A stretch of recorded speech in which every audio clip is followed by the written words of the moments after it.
madness, huh? There's carne asada. Check it out. Wow. Chef Big Dog up all night cooking. Shut up and taste this, a mousse douche. Come here. Look at that. You like it? Yeah. We're gonna cook like this.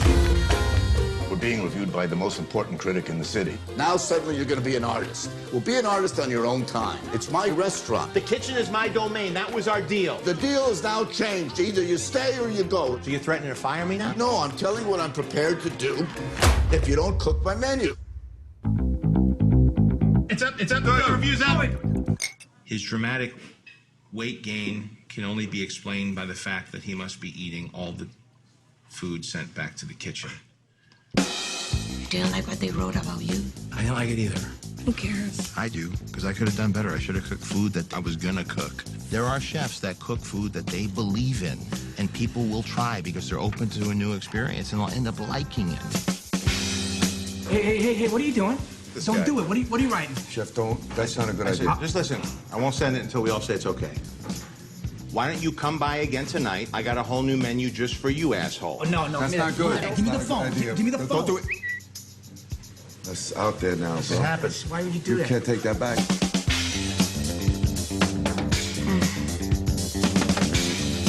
Dad, did you post anything since last night? You gotta be kidding me. Wow. You realize how many people have read this? You're trending, bro. You're never going to be happy cooking for someone else. Food truck's a great idea. We're talking about a white-on-white 88 Chevy Grumman food truck. It's a blank canvas for your dreams. I'm gonna have them pull it around. Thank you. Don't thank me till you see it. So what are you gonna do? You're gonna laugh. Tony, Carl's got a taco truck. For real? I was so jealous. When I heard your voice, I was like, that's what I want to do.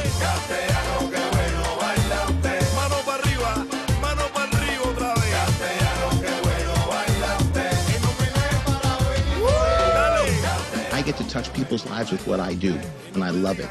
And I want to share this with you. What are you doing? Dude, I'm putting a little cornstarch on my huevos, man. It's too humid down here. Dad, wake up. Tom's putting cornstarch on his balls. Want some? It's like baby powder. It's nice, right? Nice.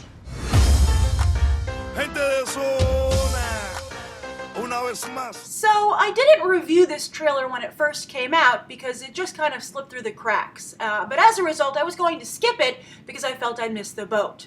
But I'm still, even today, getting a number of requests to review it, particularly from Kevin D. I have to give a shout out to Kevin D, who's been very persistent yet very nice about asking for a review of this trailer for Chef.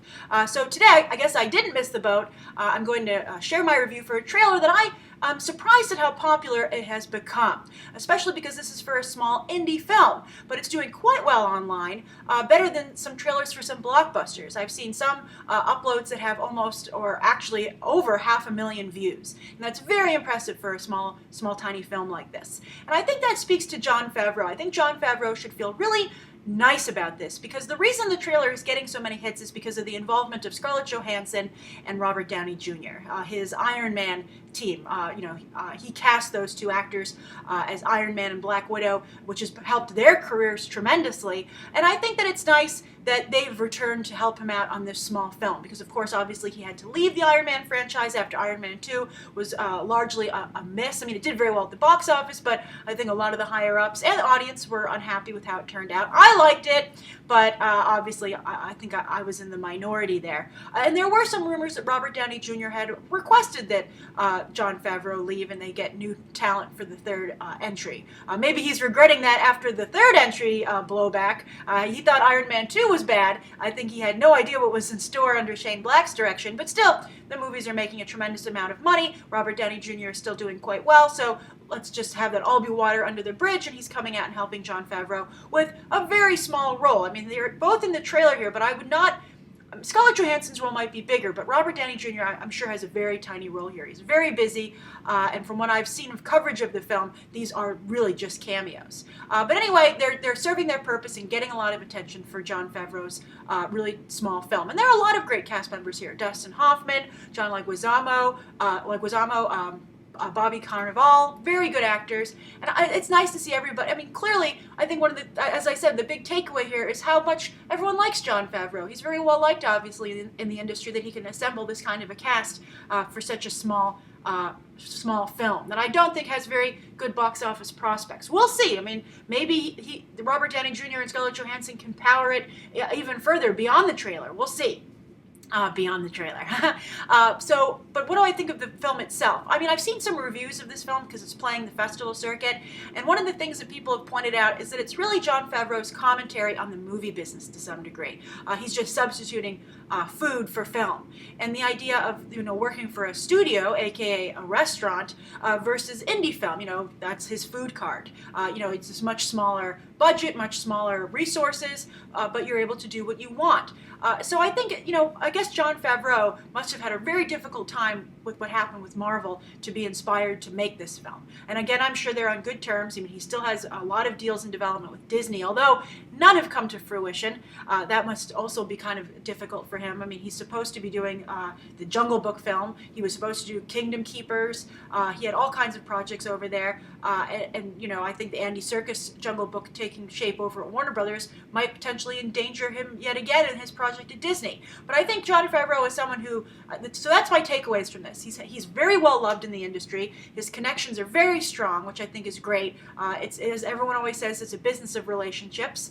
And then also that Favreau is having, he's been knocked around a bit by the studio system, and this is kind of his way to vent. We'll see if it ends up hurting him at all. Will any studio executives maybe be like, is that supposed to be me? Although I think that Dustin Hoffman's character has a perfectly valid response to having a critic in coming to the restaurant and wanting to make sure they get a good review.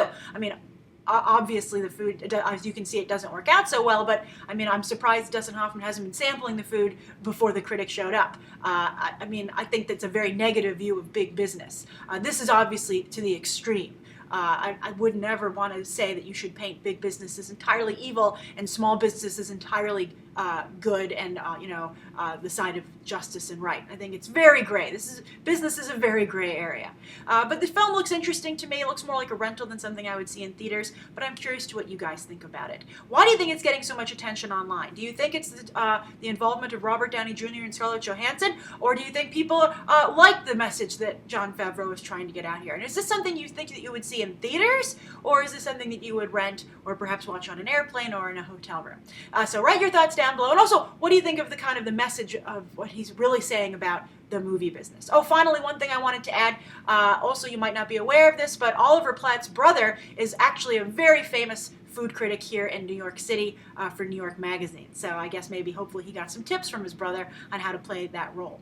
All right, so write your thoughts down below. Thank you for your patience. I'm sorry it took so long for this review, but I hope you enjoyed it, and you can check out some more episodes right now.